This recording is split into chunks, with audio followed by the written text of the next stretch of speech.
The University of Cape Town Senate has voted to make COVID-19 vaccines mandatory from January next year. The proposal was brought by scientist Linda Gale Becker, approved by the majority. Becker believes that online learning is not the answer for everyone. To unpack this and more, I'm joined now by the UCT spokesperson, that's Elijah Moholola. Elijah, thank you for joining me and thank you for your time. So just for clarity, Elijah, this is not a final decision, is it? Because it still needs to go to council. Yes, good afternoon to Lasizwe and to the viewers. Yes, definitely this is not a final outcome on the matter. It's just Senate's leg of the process being finalized insofar as they having had to reach some consensus at Senate level as one of the many multiple stakeholders upon which views are solicited before the matter actually goes to council.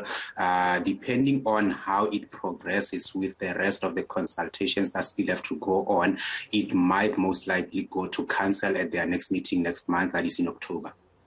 But nevertheless, I mean, consensus is perhaps an understatement when you are talking about 83% of the Senate agreeing that vaccination should be mandatory at UCT. What's the logic? What are the main lines of thinking around why this should be the case?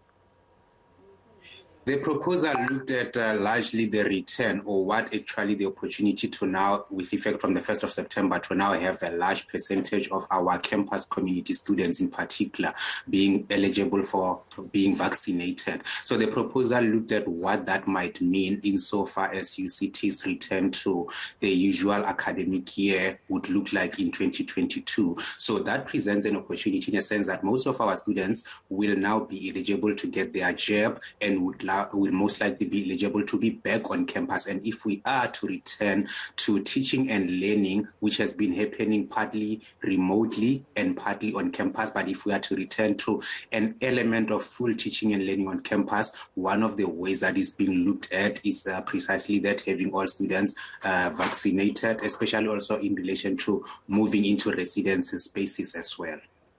How detailed is the proposal at this stage, Elijah, in terms of what is exactly meant by mandatory vaccination versus compulsory vaccination?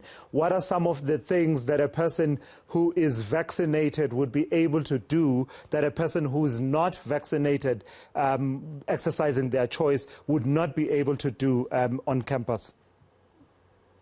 So what we are looking at is precisely a situation where, in accordance with the proposal itself, where ideally all members of the campus community would have to be vaccinated. And of course, we acknowledge that at this stage, there's still a whole range of factors, a whole lot of issues that come into play when you look at the proposal itself as it's been processed further before it goes to council. So if, for instance, we do not get to be in a position where it passes that all members, students, staff are vaccinated, we will then have to look at what it means if we have partially vaccinated campus community, for instance. But the ideal really is for us to go back to full teaching and learning on campus, which will be enabled by having all members, students, staff vaccinated, because obviously it means that we minimize the risk of the spread of the virus on campus in physical settings. But if we do not get to that, considering that this is still in motion,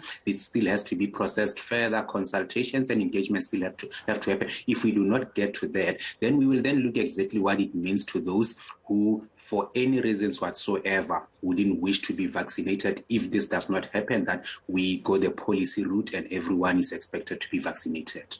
Yes, Elijah, I hear that, that ideally you would want the entirety of the campus population to be vaccinated. What I'm not getting from you, though, is the extent, the kind of burdens that those who choose to exercise their right not to be vaccinated would be saddled with. Does this proposal talk to any burdens? I've seen, for instance, in some companies talk of you need to provide us with a COVID-19 test, a negative COVID-19 test on a weekly basis at your expense, and you would be expected to also, in other instances, work from home, work remotely, which, in a way, presumably would set you at a disadvantage, encouraging you to get vaccinated. Do you have any of those proposals that are currently on the table, or is it still quite vague at this point?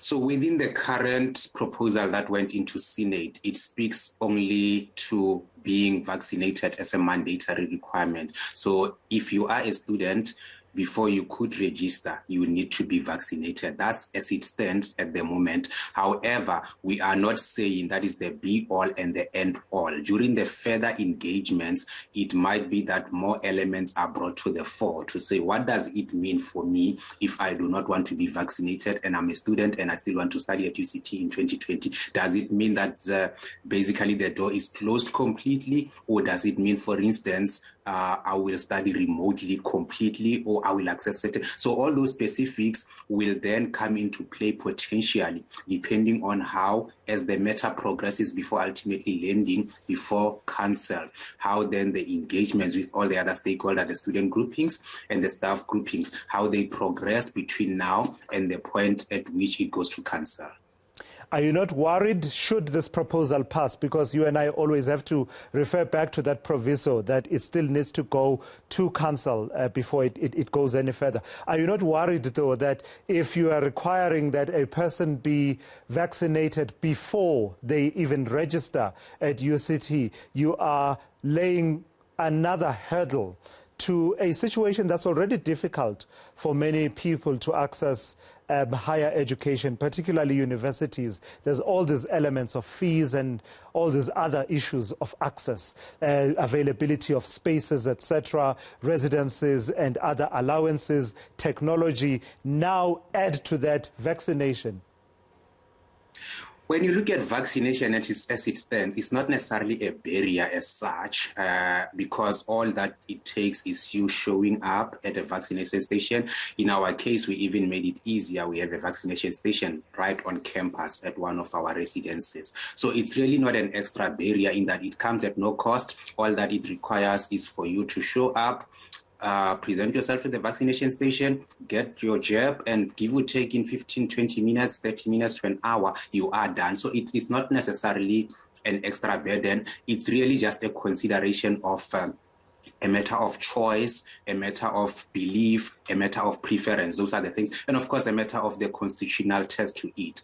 Does this then in any way conflict with the provision of, the constitution of the country, which obviously becomes the supreme a document that we apply in a situation like this? So in terms of convenience or access or being a barrier, we do not necessarily foresee that, because vaccination is readily and conveniently available for most of us as ordinary South Africans before you even get to think of yourself as a UCT or a potential UCT student. So that we don't think will be much of a factor. We do think, however, that, for instance, the legal implications or the legal consideration will certainly come to the fore. While you speak about legal considerations, and as a parting shot to you, Elijah, Solidarity's youth movement is already out of the gates saying, see you in court. Yeah, so I think obviously the Solidarity one is also an external structure, but our approach to this is that all views will be taken into consideration. Senate in itself, before reaching to the 83% majority who voted in favor, looked at all sorts of views. Council will likewise look at all views. We certainly welcome all voices, different voices to the table, such that it will enable the university to come to a position. And if it was ideal, we would rather go the engagement route rather than to head to court.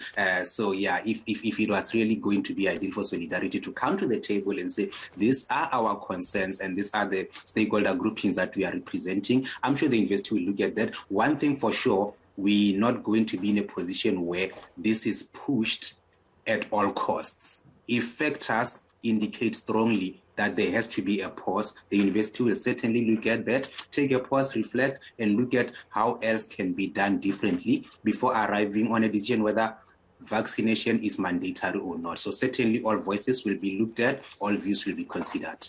All right, I've got to thank you for your time. That's Elijah Moholola there. He speaks on behalf of the University of Cape Town, discussing that contentious issue of mandatory vaccines, not to be confused with the compulsory vaccination, which, I mean, no one can just grab you, tie you up, and put you in a straitjacket and then inject you. We're simply not that kind of a country. But the companies and institutions such as UCT are talking about a situation where they basically would prefer for everyone in their campus and in their vicinity to be vaccinated. And then they start applying various criteria, withdrawing certain benefits and putting a bit, some hurdles, not hurdles, I suppose, encumbrance. I'm sorry, encumbrance.